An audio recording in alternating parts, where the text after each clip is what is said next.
राज्यभरातील जे काही आश्रमशाळा आहे, वसतिगृह आहे, यांच्या जेवणाचा जो क्वालिटी आहे, ती सुधारण्याचा प्रयत्न करा. काय कसं म्हणतो? आता मोहित तर्फे शहादा तालुका शहादा या आश्रमशाळेमध्ये 11 जुलै 2026 ला अन्नामध्ये विषबाधा झाली आणि तिथं विद्यार्थ्यांची संख्या 157 आणि आता ते त्या दिवशी उपस्थित होते 116. 29 मुलांना उलट्या, पोटदुखी त्रास झाला. 24 मुले हे RS मध्ये उपचार घेत होती. 5 मुले खासगी रुग्णालयामध्ये होती. आता सर्व विद्यार्थ्यांची प्रकृती स्थिर आहे.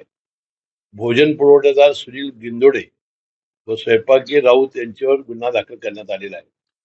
फॉरेन्सिक चाचणी, अन्न पाणी अहवाल अद्याप अप्राप्त आहे. आता सदर ठिकाणी अधीक्षक पद रिक्त होतं. आता जिल्हाधिकारी यांच्या अध्यक्षतेखाली चौकशी समिती नेमलेली आहे. आता त्याचा अहवाल प्राप्त होईल.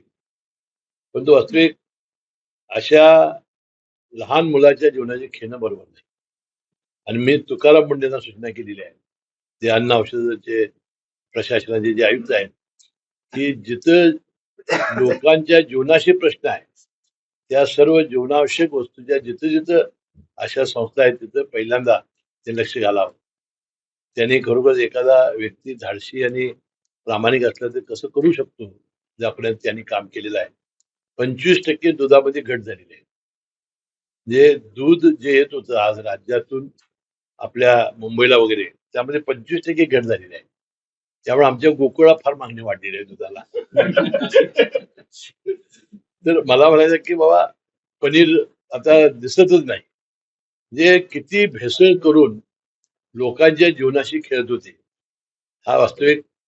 मला तरी आज ट्रेनमध्ये काही धुळ्याचे लोक भेटले. साहेब म्हणले, जर तुकाराम मुंडेंना तुम्ही ठेवलं तर आमचं जीवनमान 5 वर्ष तर वाढेल. म्हटलं 5 का 10 वर्ष वाढेल.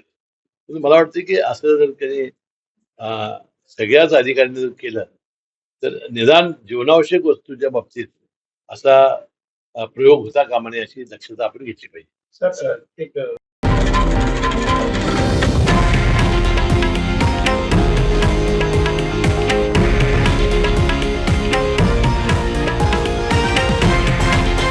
हे आहे देशातील नंबर 1 न्यूज नेटवर्क आणि आपण पाहत आहात TV9 मराठी, एकमेव.